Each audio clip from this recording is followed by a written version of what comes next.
अस्सलाम वालेकुम व्यूअर्स, कैसे हैं आप सब। आज मैं आपके लिए लेकर आई हूँ रिवायती तरीके से तैयार करदा सरसों के साग की रेसिपी। गांव वाले जो है किस तरीके से इसको बनाते हैं और उसको जो है मकई की रोटी के साथ खाया जाता है। अगर आप उसके साथ साथ देसी घी या मक्खन का इस्तेमाल करें तो उसका जायका हो जाता है दोबाला। तो बिना टाइम वेस्ट किए हुए अपनी रेसिपी को बनाना स्टार्ट करते हैं। तो सबसे पहले जो है हमने लिया है सरसों का साग तकरीबन 1 किलो के करीब, और वो इस तरीके से दिखता है। उसके बाद हम ले लेंगे पालक हमने ले लेनी है आधा किलो के करीब। उसके बाद जो है हमने तीसरी सब्जी ले लेनी है बथुआ तकरीबन 1 पाव के करीब ले लेना है। ये 3 चीज़ें जब हम मिलाते हैं सरसों के साग के अंदर तो इसका जायका बहुत ही ज़्यादा मज़ेदार चरचरा बनता है। तो अब हमने क्या करना है, तमाम सब्जियों को अच्छे से कट कर लेना है। 3 से 4 मरतबा खुले पानी के अंदर आपको उसको वॉश लाजमी करना है क्योंकि मिट्टी बहुत होती है। उसके बाद हम इसको पकाना स्टार्ट करते हैं। तो आपको एक खुला बर्तन ले लेना है और उसके अंदर हम तमाम के तमाम जो है सरसों के साग को इसके अंदर रख देंगे। और उसके साथ साथ जो है अब हम इसको थोड़ा सा कुक करेंगे ताकि हमारा जो सरसों का साग है वो थोड़ा सॉफ्ट हो जाए। अब हम इसके अंदर 1 मग के करीब जो है पानी को ऐड कर देंगे और उसके साथ साथ जो है आपको ले लेनी है 15 अदद जो है छोटी वाली हरी मिर्चें जो कि तेज़ होती हैं वो इसके अंदर ऐड कर देनी है।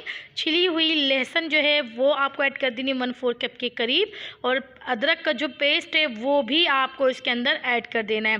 सिंपली अगर आप चाहें तो अदरक का टुकड़ा भी इसके अंदर ऐड कर सकते हैं। उसके बाद आपको 1 घंटे इसको कुक करना है कि इसका सारा पानी जो है आपका ड्राई हो जाए, बस थोड़ा बहुत रहना चाहिए इसके अंदर। उसके बाद जो है हम इसको ठंडा कर लेंगे।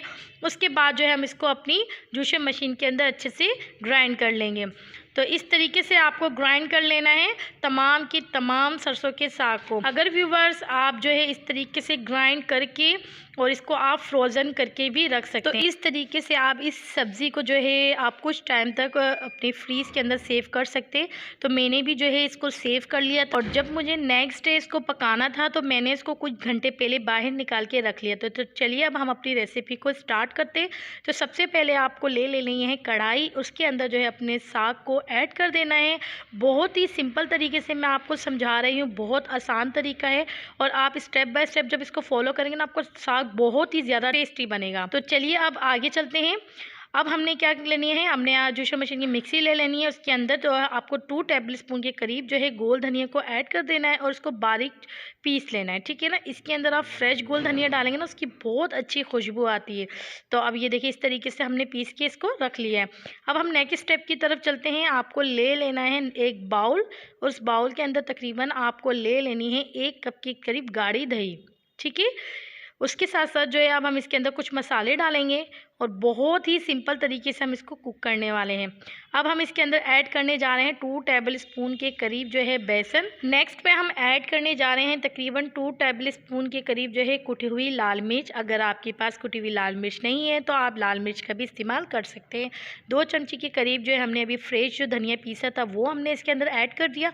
1 टेबल स्पून के करीब जो है हमने इसके अंदर नमक ऐड कर दिया। उसके बाद अच्छे से आपको उसको कर देना है मिक्स करने के बाद जो है आपको ये मैरिनेट की हुई दही जो है इसको आपको ऐड कर देनी है अपने सरसों के साग के अंदर। अमूमन ऐसा होता है कि सरसों का साग जो है हर कोई बनाता है, लेकिन किसी किसी के हाथ में गाँव जैसा जो है जायका होता है। तो आज मैं आपको गांव वाला जो है सरसों का साग बनाना सिखा रही हूँ। तो चलिए व्यूवर, जब तक हमारा साग बन रहा है हम लोग जो है अपने तड़के की तैयारी कर लेते। तो एक हमने लहसुन ले ली है और 2 इंच का जो है अदरक का टुकड़ा ले लिया है और उसको जल्दी से कर लेते हैं चॉप। तो चॉप जो है आपको बिल्कुल बारीक बारीक करनी है और जो अदरक है उसको आपको इतना बारीक चॉप करना है जिस तरीके से आपको वीडियो में दिखाया गया है, ठीक है व्यूवर्स। इस तरीके से आपको बहुत ही ज़्यादा बारीक चॉप कर लेनी है। अच्छा तो व्यूवर्स, आप लोग का बहुत बहुत शुक्रिया, आपने हमारे नान की रेसिपी को बहुत ज़्यादा पसंद किया है। इसी तरीके से आप जो है हमारी वीडियोस को ज़्यादा से ज़्यादा पसंद करें, लोगों में शेयर्स करें।